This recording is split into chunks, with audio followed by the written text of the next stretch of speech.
Big Country Comics presents the Big Country Expo this November 26th and 27th in the Bicentennial Ballroom at the Fredericton Inn in New Brunswick. Current featured guests, Sam De La Rosa and Dan Parent.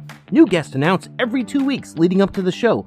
Tickets are on sale now, with only 100 VIP packages available, so you better act fast. Artist Alley and exhibitor applications are open now. Check us out on Facebook and Instagram at Big Country Expo and our website, bigcountryexpo.com. Hi, this is Adam, a.k.a. Casey Jones from Casey Jones Livewire, and you're listening to Epic Tales from the Sewers. Time for a knuckle sandwich, punk.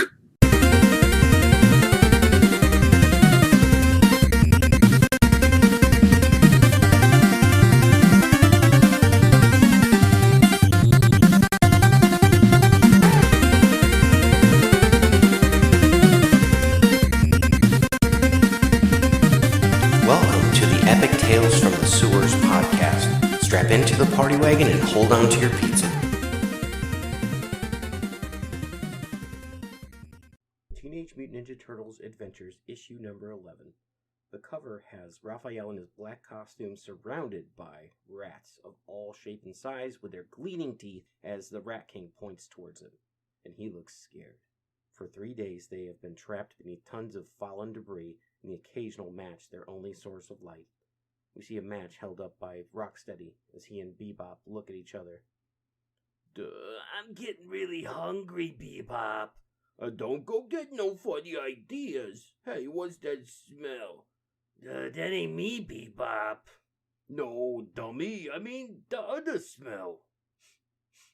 Like rain evaporating off of hot pavement. And that light, so bright. We forward on to 4 aliens that stand there. They're kind of your classic aliens with big black eyes and white faces and very slender arms and legs and skinny bodies. This issue is called White Light, written by Ryan Brown and Dean Clarrain. Scripts by Dean Clarrain, pencils by Jim Lawson, with letters by Gary Fields. We show a picture of New York City. You see the Twin Towers and the Empire State Building, and there's kind of a sun up that comes from it. With an electric yawn and a collective sigh, the New York City borough of Manhattan rushes to greet another day. Beneath its streets, the buildings pulses with life, not often seen by those above.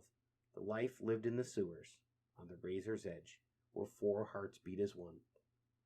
Hey, says Raph, as he looks on at a very upset rat that seems to be looking at him, as the 4 turtles are surrounded. Again, Raph is in his black outfit, the rest of the guys are in their outfits. They look on. This is just after they've experienced Worm and Scumbug in that explosion. What's with all the rodents? I don't like this. And I've lost my sense of direction, Don. Which way were we headed before we met up with those 2 monsters? Referring to Rocksteady and Bebop. That way. The direction the rats are coming from. Oh boy, says Mike. It doesn't matter if they're all around us. Let's head towards them anyway. Stay close, weapons at the ready, says Leo, as he leads them into another tunnel, this time surrounded by plenty of snarling and undulating rats in this giant mass that seems to move towards them like a wave. Strange, there's no sewer water up at the end of this tunnel. Notice how the rats are just moving barely enough space for us to move forward 1 step at a time? And the ones behind us are following us, almost pushing us. I think we're being herded somewhere. As one snarls at Raph with his eyes drawn. I think you're right, brother. Everyone stay alert. Keep your eyes peeled for anything unusual, says Leo. Anything unusual? What? Eek! says the rats. Eek! As they attack his feet just to keep him moving. As he accidentally steps on one of their tail. Uh-oh. Raph trips and then becomes covered with some rats. Ah, gross! Get these things off of me! You heard him, brothers. Let's do it, says Leo. So when the turtles start attacking the rats, with Mikey and Donnie trying to knock them off him, and Leo doing what he can. That is quite enough, my children.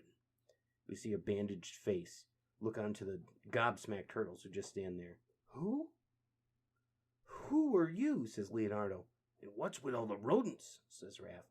My name is Hathan, and I am the Rat King. And these are my children. And you are trespassing here, turtles. The Rat King looks just like he does in the cartoons. He's got a stitched up brown top with plenty of bandages around his arms and green pants with orange bandanas wrapped around him, and his face is covered completely with sort of a green bandage that just leaves his eyes and mouth exposed, showing his sparse patches of orange hair. He reaches down on his throne to pet a rat. Do you know what happens to those who trespass against us? Raph mentions to Mikey. I bet you it has something to do with food. We dine on their flesh as a testament to their folly, and gnaw on their bones as a matter of policy. Tell me, turtles, why should you four be treated differently? He asks them. Leo puts his swords away and hangs his head. Well, Lord Hathon, Rat King, we had no idea this was your kingdom, and as such we haven't trespassed against you. We've trespassed through you, through your kingdom, innocently. Wherever you find a single child of mine, that is my kingdom, says Hathon, holding up a rat with a bone in its teeth. We were ignorant of this, says Leonardo. Perhaps. What are your names? Says the Rat King. I am Leonardo. These are my brothers, Raphael, Michelangelo, and Donatello. They all stand on, sort of looking down, except for Raph in the back, who seems to be seething. To what precept do you owe your allegiance? Says the Rat King, now holding the bone that was in the rat's mouth. Leo draws his swords and holds them up crossed. Honor! Where do you go? We seek the Shredder, and through him, the evil Krang. Rat King now holding up a skull of a human head. Then you seek your deaths. We don't think so, Chipmunk King, says Raph. He squints and then looks back at him. Then he opens up his eyes a little bit more. No, perhaps not. The one you seek can be found that way. Go, says the Rat King. Leo turns around and faces him and bows and says, Thank you, Hathon. The rats seem to follow them out as they leave from his throne room as the turtles walk on towards the Shredder's lair. Can't believe you insulted him, Raphael. You could have blown everything. Yeah, well, I can't believe you were acting like such a wimp. We were hopelessly outnumbered. I thought it was wise to act subservient, says Leo. Take it easy, guys, says Donnie. Yeah, and keep it down, says Mikey. The sewers still have ears. A mile passes in silence. Well, this is the main tunnel, and it cuts off right angle here, and that's probably the East River. We're faced with either going that way or going straight through this smaller tunnel directly to the front of us.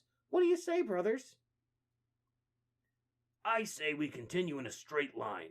I agree, says Leo and Raph. So they do head through that tunnel. We see a short while later. This is beginning to look familiar. Yes, I think this leads us to where we fought Bebop and Rocksteady, says Leo. But that would mean that they're head towards a dead end full of fallen debris, says Raph. As they come to that area where they had fallen, you can see the remnants of the destroyed Knucklehead in the cave-in from the Chameleon.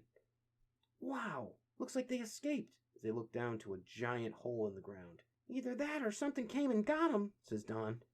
The edge is nearly smooth as glass. What do you make of it, Don? I don't know. Something extremely powerful did this. Something capable of disintegrating matter, I guess. I sure wish I had brought along a Geiger counter. I'd hate to think that we're being exposed to radiation right now.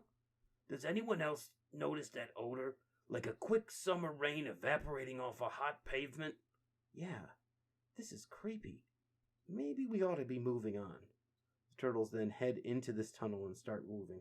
You can see them going through this, and it's discolored, like it's been disintegrated away in just very smooth, sort of circular tunnel. You've been quiet, Mike. I don't like this. Who does? Says Leo. We've reached another main sewer tunnel. Let's pair off and two to a side and move forward.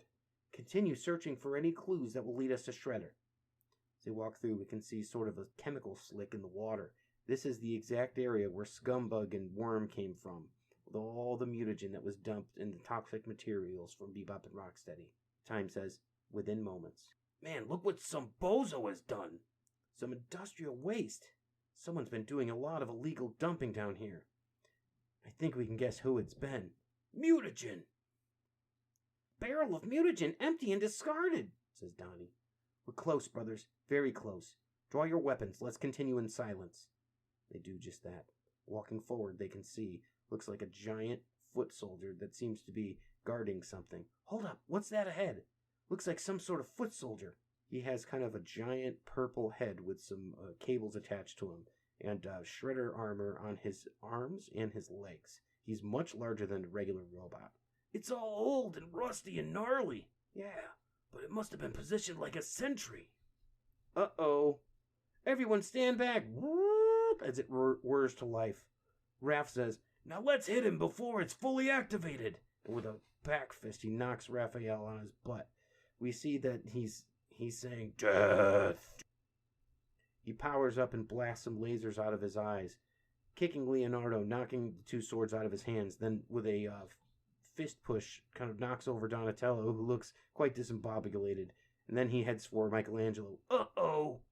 He shoots him with his eye lasers, but all of a sudden, Mikey, who has been quiet until now, pulls out two shuriken and hits him dead in the center of both of his eyes.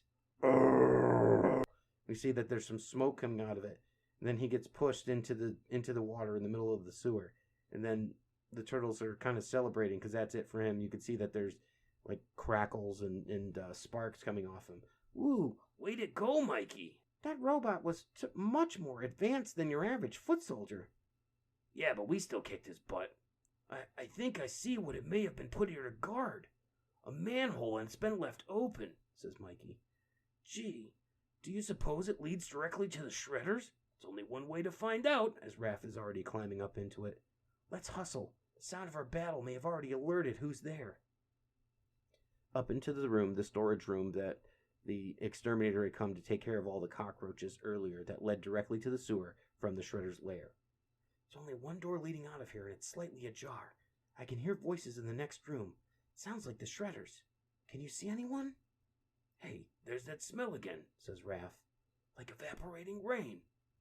Look on to the 5 aliens that are standing there. Then all of a sudden it goes to Bebop, Rocksteady, Krang, and Shredder just laughing. Ha ha ha ha ha ha, uproariously, as we see that these aliens now have the turtles in suspended animation hanging in the air, unconscious. The Sons of Silence weave a mesmerizing spell, says Krang. And while the turtles dream, whatever it is turtles dream, we can get down to business of locating the Turnstone. You say that your device can pinpoint its location, asks Hiroko Saki. Precisely. The Turnstone is in a bayou along the Gulf Coast and must be home to the so-called swamp witch Mary Bones. If you've had this device all along, then why have you been off destroying other worlds? Fool, this device was offered to me by the ruler of a far-off world, offered in exchange for the life of his planet. Of course, I took both. Travel now to Mary Bones, who's seeing the Sons of Silence and what's going on with the turtles and Krang through the Turnstone in her bayou lair. And the same one that we saw back in the issue with Leatherhead. This has gone on far enough. With each subsequent act, Krang grows more and more ruthless. Time for the transmutating powers of the little Turnstone. And now, how did he ever gain control of the Sons of Silence? They've always had a will of their own. We must leave this planet before he ravages this world. She steps outside, and we can see that she's in the bayou, and there's some cranes flying overhead. She removes the alligator headdress and lifts up the Turnstone.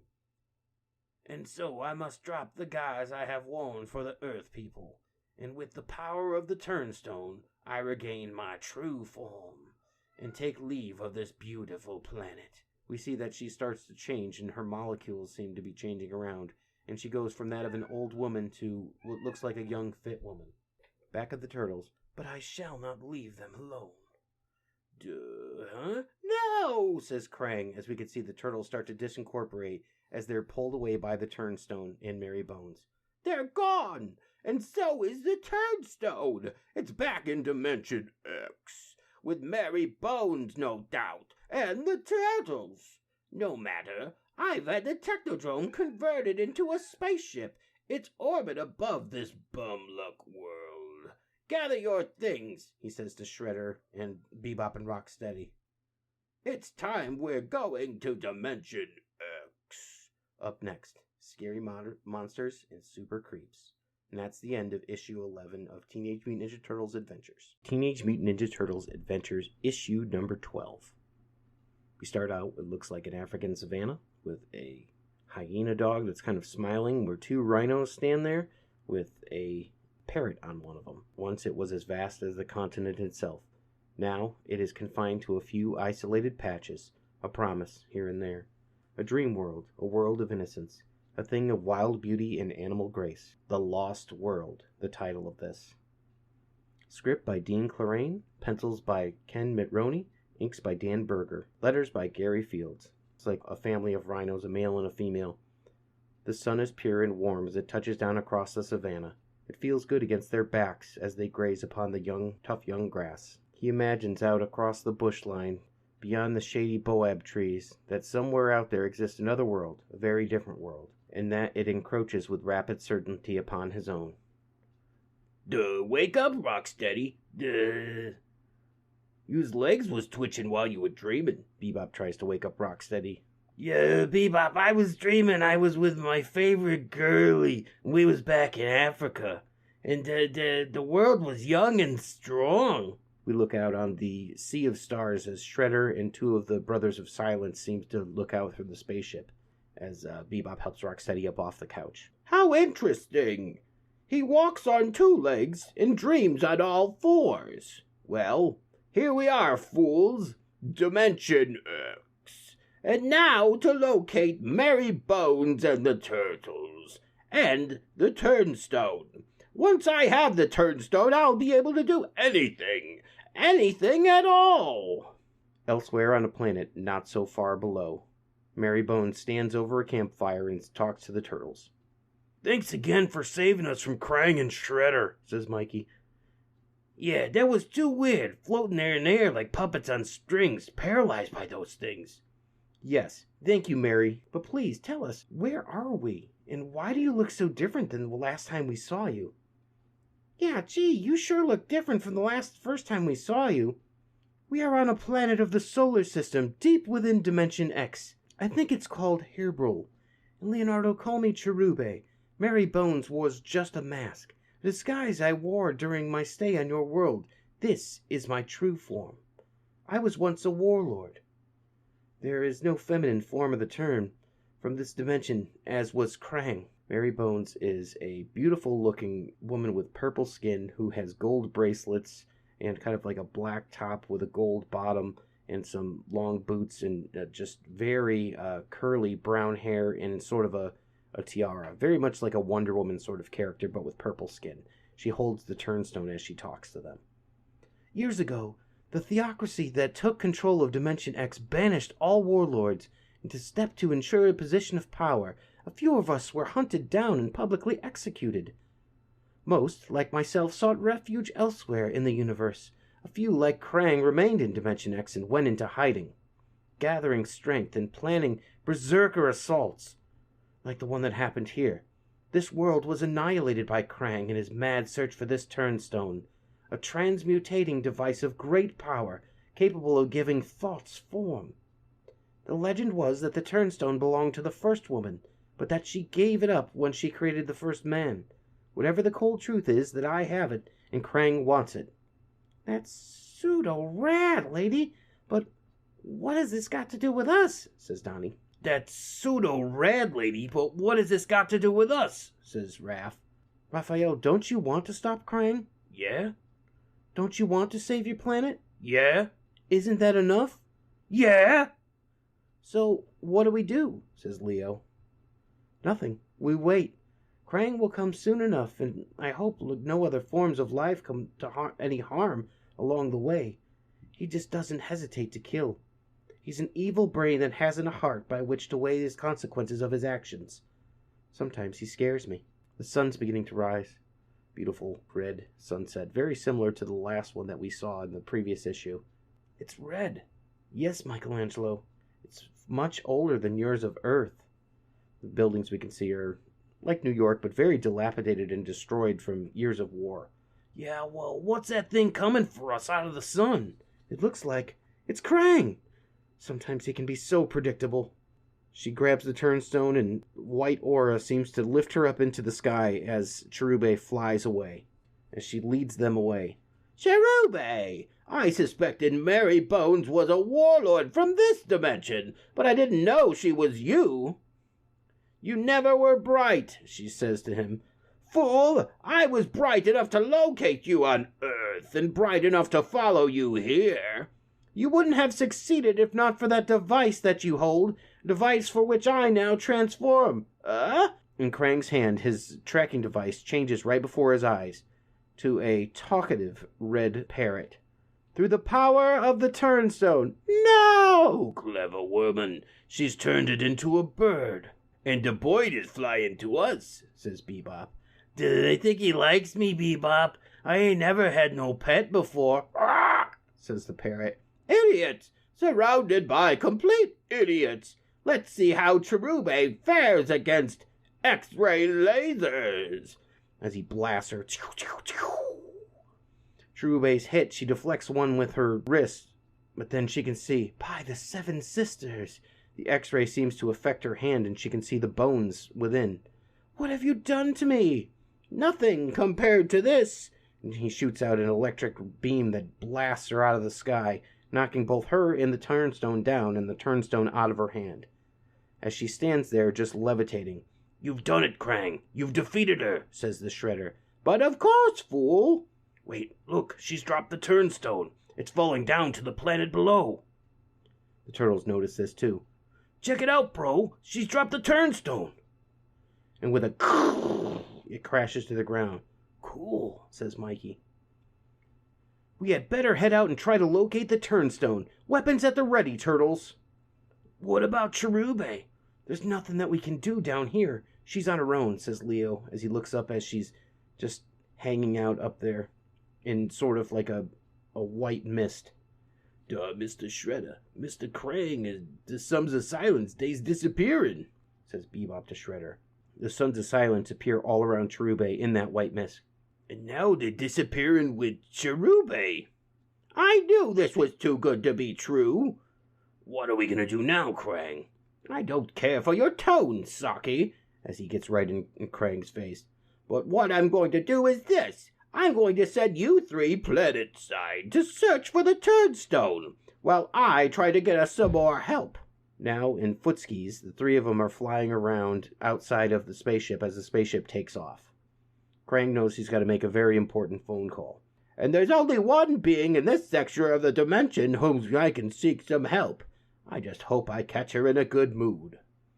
On the screen, we see what looks like a elephant beetle or something, answers, and he goes, Who disturbs us? It is I, Warlord Krang. I wish to speak to Maligna. The Queen rests, brain. Do you risk soul death to speak with her? I would. As you wish, says the insect on the other side. I will inform her of your desire telepathically through the hive mind we all share. You are fortunate, Krang. Maligna chooses to speak with you now. A giant insect of immense proportion.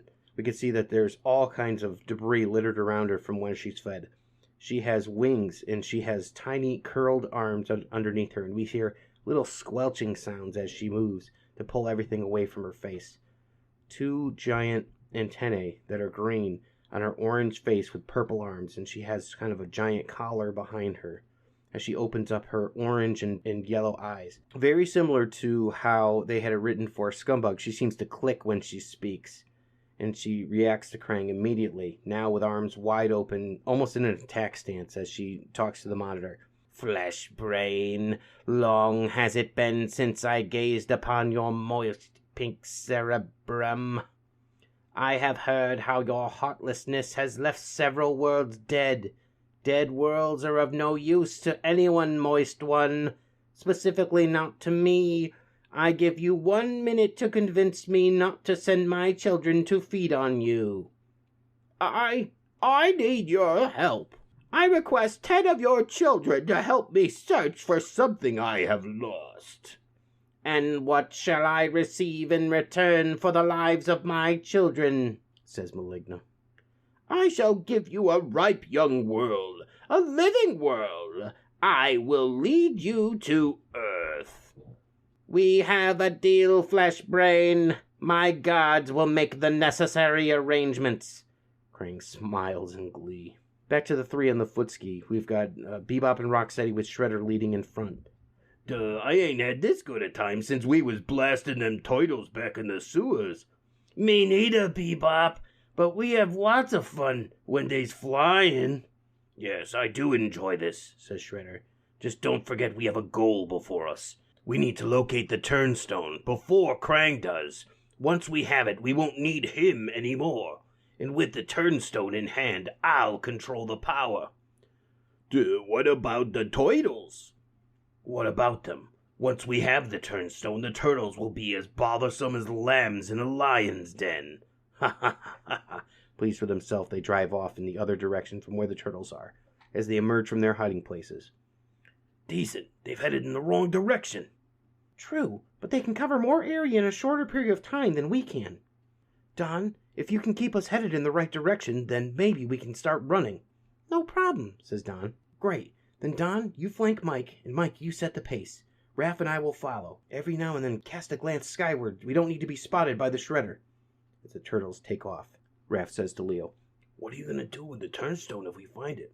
Stop Krang and the Shredder? Free Cherube? Conjure up some pizza? Stuff like that, says Leo. Donnie goes over to the bottom of a spaceship. Gives him kind of a high sign. And if Krang should get a hold of it?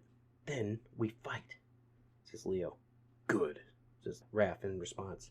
Hold it, dudes. Major change in scenery coming up, says Mike. Wow, it looks like one of those statues sees in the Soviet Union.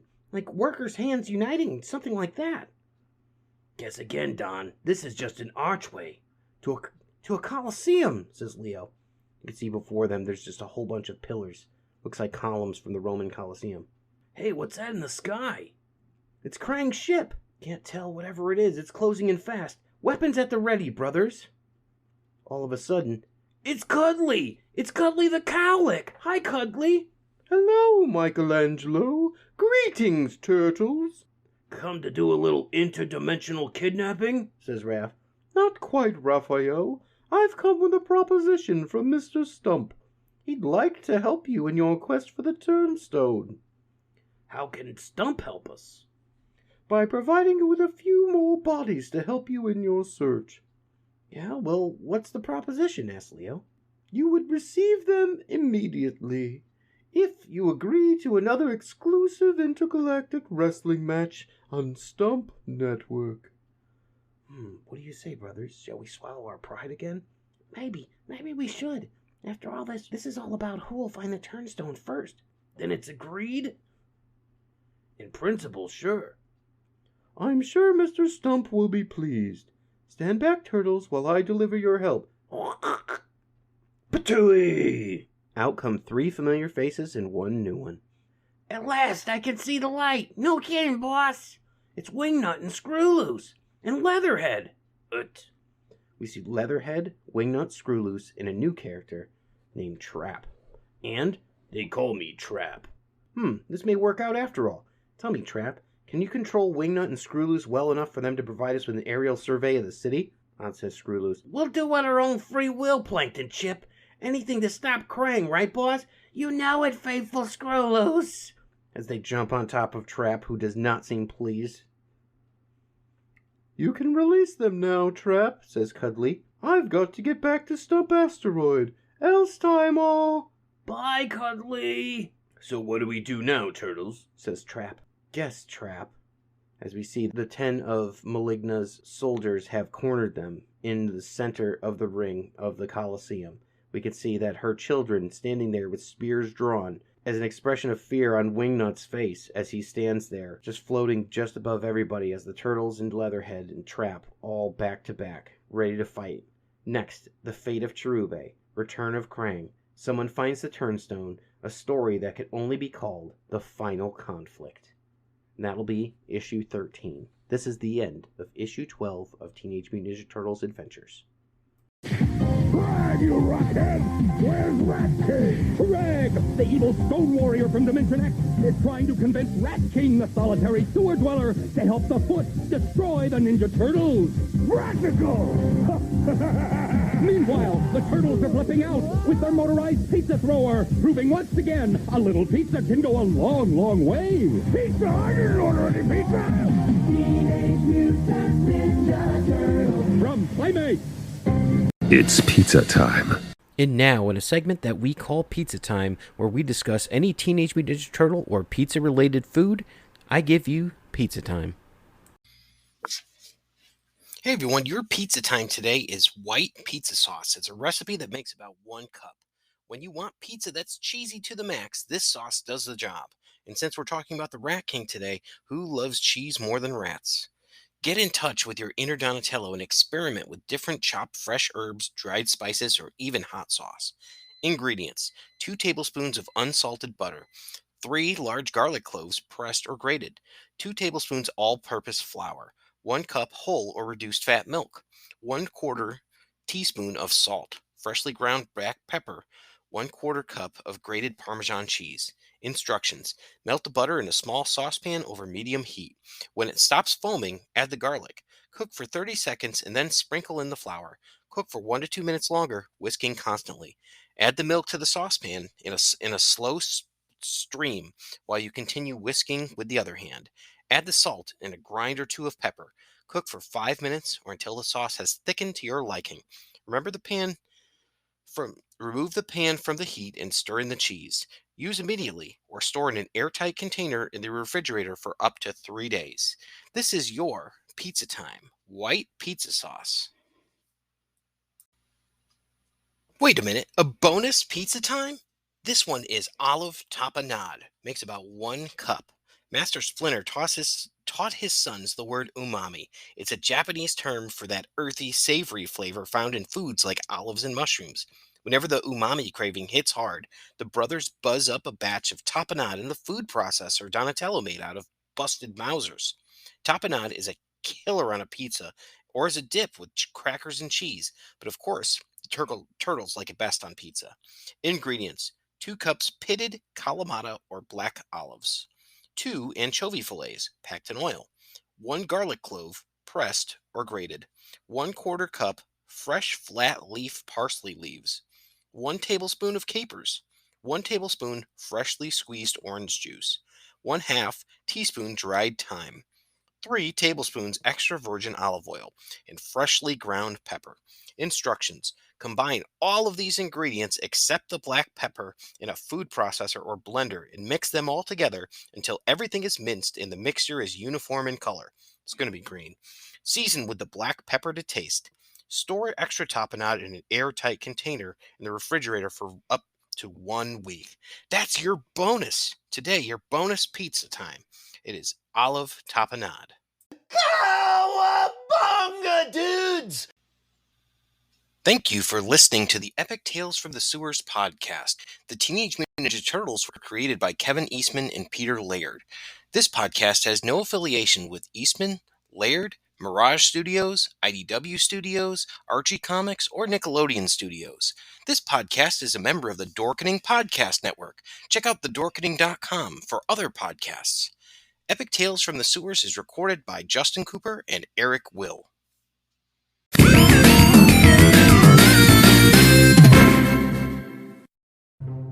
Everyone thinks because you're a zombie, you don't know good coffee. Well, they're wrong. We have very active lifestyles. It's not all wandering the countryside aimlessly or scaring passing motorists. And we all love a good cup of joe. And there's only one brew that gets my seal of approval. Deadly Grounds coffee is my guilty pleasure. Bold, robust, delicious. It's coffee that can wake the dead. With over a dozen different roasts and flavors, Deadly Grounds can satisfy the most finicky of coffee addicts. The aroma is so intoxicating. It brings all of my neighbors out of the woodwork. Deadly Grounds coffee. Coffee to die for and zombie approved. It's good to get a little deadly.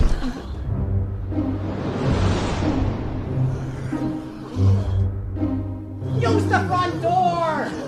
Oh, they're so disgusting.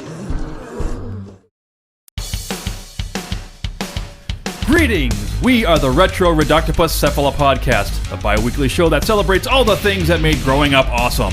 He's right.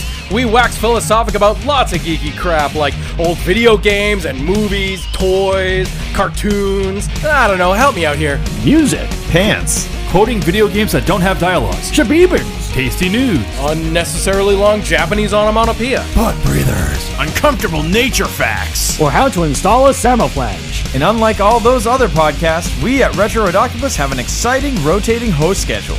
Do we? We sure do. So, if you didn't like the guy flapping his gums this week, like me, worry not, gentle listener. Next week we'll have a whole new host. Of problems. Hey, they might still suck, but they'll suck differently. And you know what's really cool? Retro Reductopus is part of the Dorkening and Inebriar podcast networks, with new episodes every Tentacle Tuesday. Which is like every other Tuesday. We named it. Anyways, you can listen to us at iTunes, Google Play, Spotify, Stitcher, or any podcast player cool enough to carry the only show that celebrates all things that make growing up awesome.